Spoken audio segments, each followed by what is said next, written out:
Hello, sir. Welcome to the Suchitra Cancer Care Oncotalk series, and we are creating some cancer awareness videos. And we would like to start with your brief intro. Thank you for inviting me. I am Dr. Mridul Malhotra. I am medical oncologist, cancer specialist at Manipal Hospital, Dwarka, Delhi.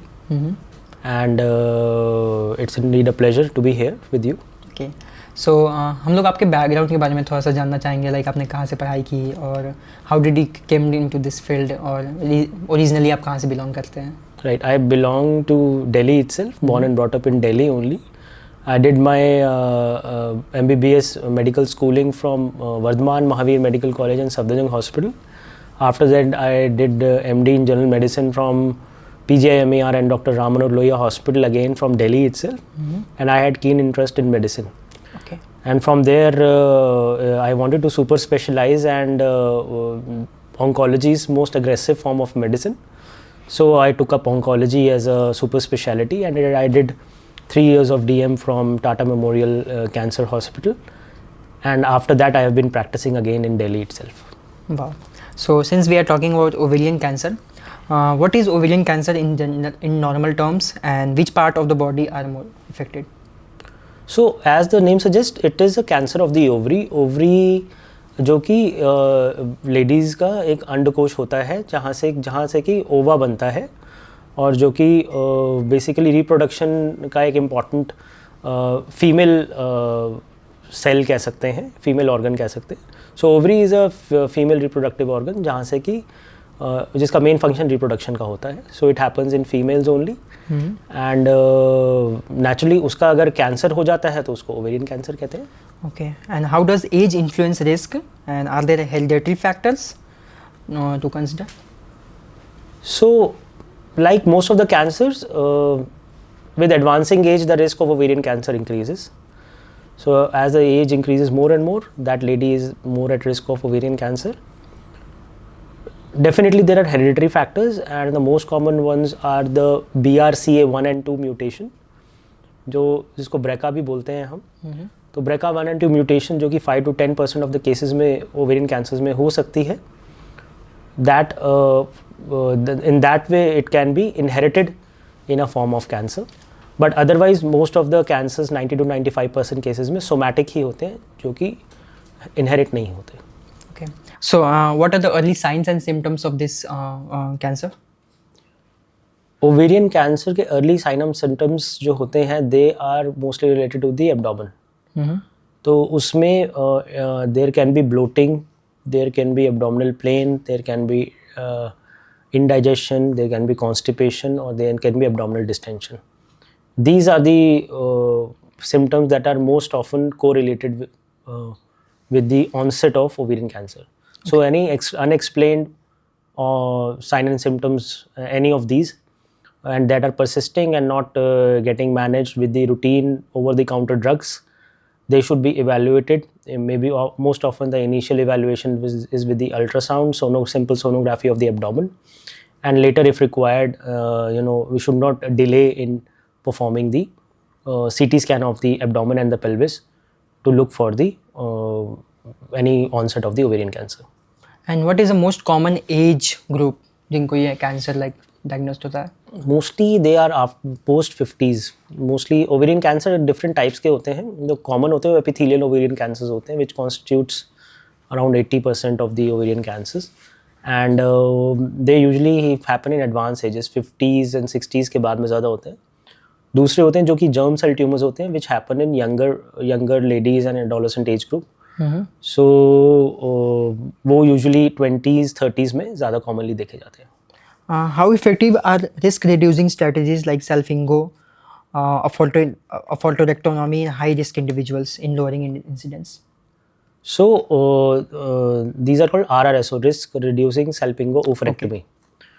ये basically उन cases में है जिनमें हमें पहले से ही पता है कि इनका रिस्क हाई है, और मोस्ट ऑफन ये वही केसेस होते हैं जो कि इनहेरिटेंस वाले होते हैं. तो जिनका इनहेरिटेंस में हमने एक पर्टिकुलर जीन को पता कर लिया है कि हाँ इस जीन से ओवेरियन कैंसर होता है, so such patients should definitely undergo risk reducing salpingo oophorectomy. अगर वो ऑर्गन ही को आप टाइम से उसका अगर फंक्शन ख़त्म हो गया है, जो कि फंक्शन है रिप्रोडक्शन ओवरी का, सो अगर वो फंक्शन ख़त्म हो गया है, फैमिली कंप्लीट हो गई है, एंड वो पर्टिकुलर जीन जिससे कि high risk of ovarian cancer है, अगर वो एक पर्टिकुलर पर्सन में है, so then we encourage such people to undergo the risk reducing salpingo-oophorectomy, जिसको वो पर्टिकुलर ऑर्गन निकाल दिया जाता है. Okay. और यदि वो ऑर्गन ही नहीं रहेगा तो फिर उसमें कैंसर होने का सवाल ही पैदा नहीं होता. So definitely it reduce the risk. और इसमें एक एनालॉजी मैं ज़रूर देना चाहूँगा. एक फेमस हॉलीवुड एक्ट्रेस हैं एंजेलिना जोली. वो भी जो थी वो she had a high risk of breast cancer. I think उनका BRCA1 था, but she did undergo a risk reducing strategy. उन्होंने ब्रेस्ट कैंसर रिमूव किया था और उससे एक वेव ऑफ अवेयरनेस हुई थी और काफ़ी सारी लेडीज़ ने उनके चलते उनका ये स्टेप लेते हुए अपने टेस्ट भी कराए थे, and they also underwent the risk reducing strategies. So इसको हम encourage ही करते हैं. अगर ऐसा घातक जीन है जो कि कैंसर कर सकता है, जो कि काफ़ी कम परसेंट में होता है, बट हाँ यदि वो पाया जाता है तो definitely it is better that we act and take the adequate steps. Okay. And what are the main treatment options like surgery, chemotherapy, targeted therapy? Ovarian cancer में ट्रीटमेंट जो है वो मेनली सर्जरी और कीमोथेरेपी का role ज़्यादा है. Early stages में जब स्टेज 1, 2 में पता चलता है तो शुरुआत में सर्जरी पहले की जाती है और उससे कंफर्म किया जाता है कि स्टेज क्या है. और एक बारी स्टेज अगर कंफर्म्ड रहता है कि स्टेज 1 और 2 ही है तो उसके बाद तकरीबन 3 से 4 साइकिल ऑफ कीमोथेरेपी हमें देनी पड़ती है और उसके बाद ट्रीटमेंट मोस्टली कंप्लीट हो जाता है. लेकिन कुछ एडवांस केसेस में जिसमें कि ओवेरियन कैंसर बड़ा होता है, जिसमें कि पेट में ज़्यादा पानी बन रहा होता है, या जिसमें कि अपफ्रंट सर्जरी करने से सर्जरी डिफ़िकल्ट हो सकती है क्योंकि कैंसर पूरे पेट में फैला होता है, उन केसेस में कैंसर को रिड्यूस करने के लिए पहले कीमोथेरेपी दी जाती है ताकि सर्जरी आसान हो पाए और ज़्यादा वाइड सर्जरी ना करना पड़े, कोई और ऑर्गन सेक्रीफाइस ना करना पड़े. क्योंकि ओवेरियन कैंसर फैलने से कभी कभी हमें आंत को भी काटना पड़ सकता है. तो कीमोथेरेपी से उसको कंट्रोल करके पहले कीमोथेरेपी देके फिर बाद में सर्जरी किया जाता है और फिर बाद में कीमो दिया जाता है. इस प्रकार से सर्जरी को 2 फेजेस ऑफ कीमोथेरेपी के में सैंडविच कर दिया जाता है. सो उस प्रकार से एडवांस स्टेजेस में ये वाली अप्रोच ज़्यादा अच्छी रहती है. टारगेटेड थेरेपी हम उन केसेस में यूज़ करते हैं या तो जिनमें हमें कोई टारगेट थेरेपी को यूज़ करने का इंडिकेशन मिलता है, जो कि हम सब में चेक करते हैं, जिसमें एक तो हम BRCA1 और 2 चेक करते हैं और दूसरा HR होमोलोगस रिकॉम्बिनेशन डेफिशिएंसी जिसको HRD बोलते हैं, वो चेक करते हैं. अगर वो पॉजिटिव आता है तो उसमें हम टारगेट थेरेपी देते हैं. और जिन केसेस में अगेन एडवांस केसेस में एक और टारगेट थेरेपी जिसको कि बेवासिजुमैब बोलते हैं, उसको भी हम कोशिश करते हैं कि उनके एडवांस केसेस में, स्पेशली उन केसेस में जिसमें हम पूरा कैंसर रिमूव नहीं कर पाते, उन केसेस में हम उस टारगेट थेरेपी को 1 साल तक कंटिन्यू करके पेशेंट्स को बेनिफिट मैक्सिमाइज कर सकते हैं. और इन ट्रीटमेंट्स के बाद क्या वुमेन की फर्टिलिटी ख़त्म हो जाती है? जैसा कि हमने बताया कि हम जब सर्जरी कर रहे हैं तो हम ओवरी को तो रिमूव कर ही रहे हैं.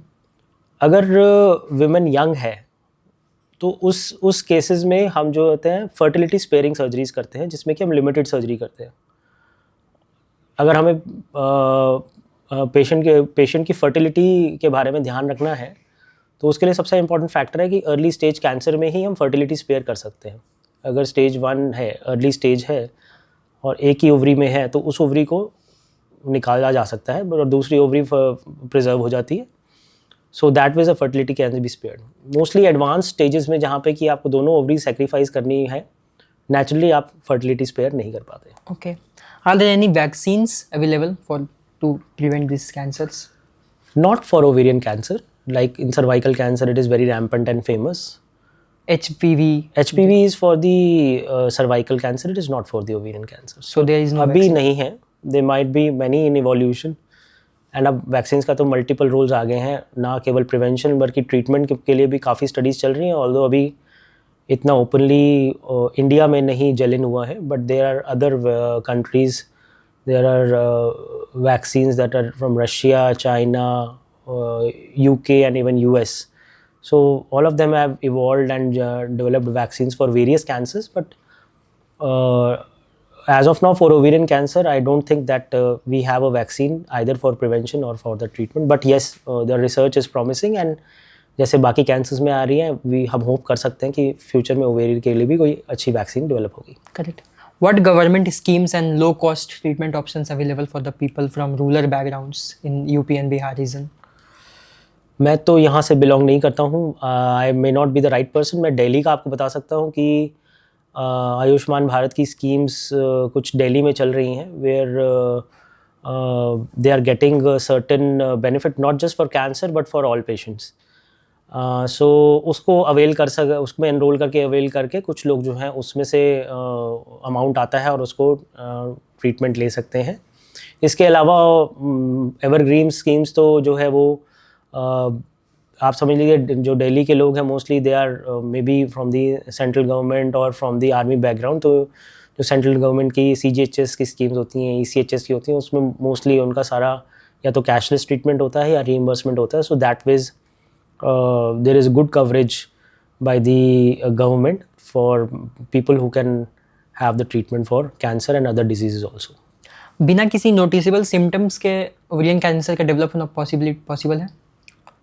एक्चुअली अर्ली केसेस में ओवेरियन कैंसर पता ही नहीं चलता, इसलिए mostly ovarian cancer advance cases में पता चलता है. Okay.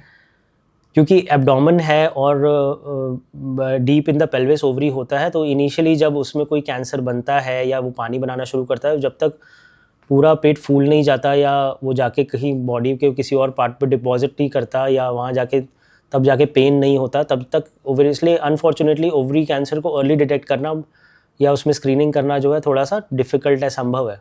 अनलाइक ब्रेस्ट कैंसर जो कि एक सुपरफिशियल ऑर्गन है, जिसको सिर्फ एक लेडी को अगर आप अवेयर कर दीजिए कि सेल्फ एग्जामिनेशन कैसे करना है, उससे ब्रेस्ट कैंसर आप जल्दी पता कर सकते हैं. बट ओवेरियन ऑर्गन पर से इज़ डीप सीटेड. एग्जैक्टली. तो वहाँ पे अगर कोई अर्ली चेंजेस होते हैं तो वो बड़ी मुश्किल से पकड़े जाते हैं, अनलेस अनटिल एक्चुअली में किसी को अनरिलेटेड पेन हुआ और उसका अल्ट्रासाउंड कराया और बड़ा सा नहीं, अगर आपको एक ग्रोथ या सिस्ट या एबनॉर्मल मल्टीसिस्टिक ओवरी दिख गया.